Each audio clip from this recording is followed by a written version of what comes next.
ஆண்டவராக இயேசு கிறிஸ்துவின் விலையேறப்பட்ட நாமத்தினாலே கர்த்தருடைய ஆவியானவர் எங்களுக்கு கொடுத்ததான ஏஜே பவர் மினிஸ்ட்ரி ஊழியத்தின் சார்பிலும் ஊழிய குடும்பங்களின் சார்பிலும் அன்பின் நல்வாழ்த்துக்களை தெரிவித்துக் கொள்கிறேன்.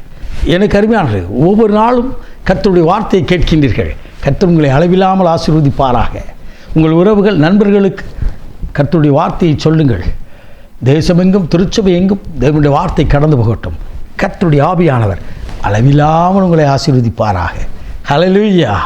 போகட்டும். எனக்கு அருமையானவர்களே, இன்றைக்கு கர்த்தருடைய ஆவியானவர் கொடுத்த வார்த்தையை நாம் தியானிக்க போகிறோம். நீதிமொழிகளின் புத்தகம் 8ஆம் அதிகாரம் 29வது இறைவார்த்தை. எல்லையை மீறாதபடி. எல்லை, ஒன்றொன்றுக்கும் ஒரு எல்லை வைத்திருக்கிறார். கிராமத்துக்கு ஒரு எல்லை இருக்கும், ஊருக்கு ஒரு எல்லை இருக்கும், மாவட்டத்துக்கு ஒரு எல்லை இருக்கும், மாநிலத்துக்கு ஒரு எல்லை இருக்கும், நாட்டுக்கு ஒரு எல்லை இருக்கும். வான் வழிகளில் கூட ஒரு எல்லை வைத்திருக்கிறார்கள். கடல் மார்க்கத்திலும் ஒரு எல்லை வைத்திருக்கிறார்கள். என்னை கேட்டுக்கொண்டிருக்கிற என் அன்பு சகோதரனே சகோதரியே, கர்த்தருடைய வார்த்தை விதமாய் பேசுகிறது. சமுத்திரத்தின் ஜலம் தன் கரையை விட்டு மீறாதபடி அதற்கு ஒரு எல்லை வைத்தாராம். எத்தனை பெரிய ஸ்லாக்கியம் பாருங்கள். உலகத்திலே 3 மடங்கு தண்ணீரால் நிரம்பப்பட்டிருக்கிறது. வேதம் சொல்கிறது, சமுத்திரமானது ஜலத்தினால் நிறைந்திருக்கிறது போல தேவனுடைய மகிமை நிறைந்திருக்கிறது. ஆம், எனக்கு அருமையானவர்களே, இந்த சமுத்திரத்தின் பொங்கி வருகிற சமுத்திரத்தின் அலைகளுக்கு தேவனொரு எல்லை வைத்திருக்கிறாராம். உங்கள் கண்ணீருக்கும், உங்கள் கதறலுக்கும், உங்கள் வேதனைக்கும், உங்கள் வியாதியின் வேதனைக்கும் ஒரு எல்லை வைக்காமல் இருப்பாரோ? தன் சரீரத்தில் பாடுகளை அனுபவித்த ஆண்டவர், சரீரத்தில் அடிகளையும் சரீரத்தில் துன்பங்களையும் அனுபவித்த ஆண்டவர், எனக்காக உங்களுக்காக அனுபவித்தவர், எல்லாவற்றுக்கும் ஒரு எல்லை வைத்திருக்கிறார் அல்லவா? பாருங்கள் எனக்கு அருமையாக, அந்த எல்லையை மீறாதபடி அதற்கு ஒரு காவல் வைத்திருக்கிறார். வார்த்தையால் உண்டாக்கின சமுத்திரத்திற்கு தன் முகமுகமாய் சிருஷ்டித்த மனிதர்களை அழிக்காதபடி சாதாரண ஒரு மணலை கொண்டு தேவன் ஒரு எல்லை வைத்திருக்கிறார்.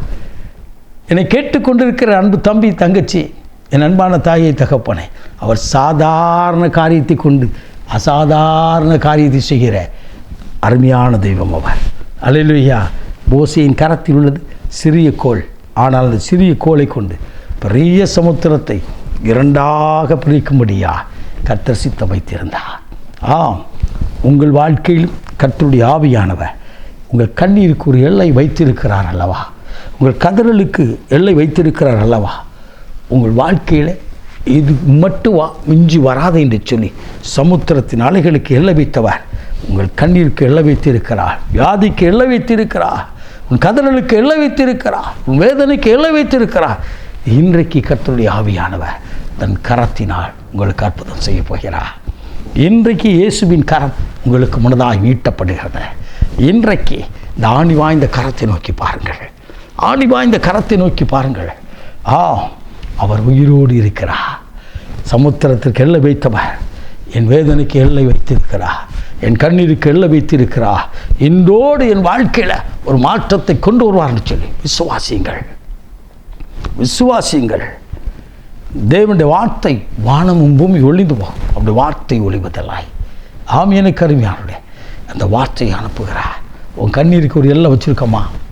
உன் வேதனைக்கு எல்லை வச்சிருக்கிற? உன் புலம்பலுக்கு ஒரு எல்லை வச்சிருக்கிற? உன் காரியத்திற்கு ஒரு எல்லை வச்சிருக்கிற? இன்றைக்கு எப்படி அந்த அலைகள் சமுத்திரத்திலிருந்து கரையை திரும்பி ஓடி வந்ததோ அதுபோல் திரும்பி சொல்வது போல வாழ்க்கையில் எல்லா காரியங்களும் திரும்பி சொல்வதை நீ காண்பாய். இன்றைக்கு அந்த காரியத்தை மாறுதலாய் முடிய பண்ண போகிறார். எஸ்தரின் புத்தகம் 9ஆம் அதிகாரம் 1 வசனம் சொல்கிறது, காரியம் மாறுதலாய் முடிந்தது. எதிரி இவர்களை அழிக்கும்படியா, யூத ஜனத்தை அழிக்கும்படியா, எஸ்தரின் ஜனத்தை அழிக்கும்படியா வைத்திருந்த திட்டங்களை கர்த்தர் காரியத்தை மாறுதலாய் முடிய பண்ணினது போல உங்கள் வாழ்க்கையிலும் அற்புதம் செய்து மகிழ பண்ணுவார். கர்த்தர் அந்த எல்லையில் நின்று உங்கள் எல்லை முழுவதும் ஆசீர்வதிக்கப் போகிறார். உங்கள் குடும்பம் முழுவதும் ஆசீர்வதிக்கப் போகிறார்.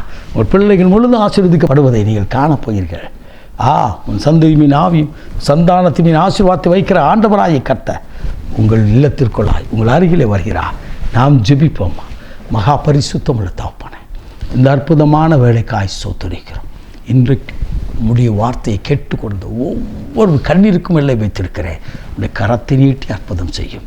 விசேஷமாக சரீரத்திலே பாடுகளோடு வியாதியோடு இருக்கிற பிள்ளைகளை தொட்டு சுகமாக்குவீராக. அற்புதம் செய்து மகிழப்படும் இயேசு இரட்சகரின் வெளியேறப்பட்ட நாமத்தில் பிதாவே, ஆமென், ஆமென். God bless you.